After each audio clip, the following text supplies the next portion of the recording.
Hi friends, இங்கே பாருங்க, இதுதான் எங்களோட முருங்கை மரம் செடி. வாங்க வீடியோக்குள்ளே போகலாம். இதெல்லாம் நிறைய 2-3 காயெல்லாம் விடும். இதுக்கு டெய்லி தண்ணி ஊற்றுறதுனால தான். தோ பாருங்க, அங்கேயே 2 விட்டுருக்கு காய். தோ அங்கே 2 விட்டுருக்கு. இது பாருங்க பசலைக்கீரை.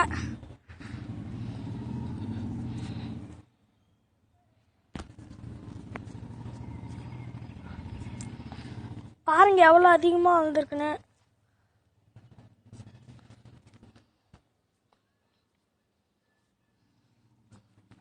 அடுத்து நான் அரளி செடி காமிக்க போகிறேன் பாருங்க. இதோ அங்கே பாருங்க அரளி செடி.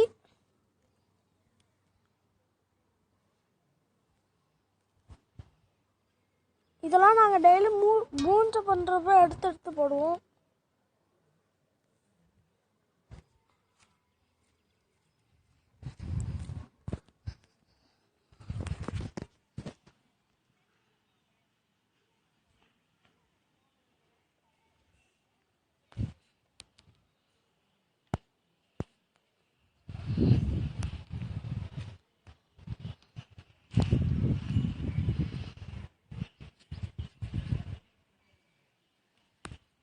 இந்த வீடியோ உங்களுக்கு பிடிச்சிருச்சுன்னா லைக் பண்ணுங்கள், ஷேர் பண்ணுங்கள், கமெண்ட் பண்ணுங்கள். நமக்கு மறந்துடாதீங்க ஃப்ரெண்ட்ஸ்.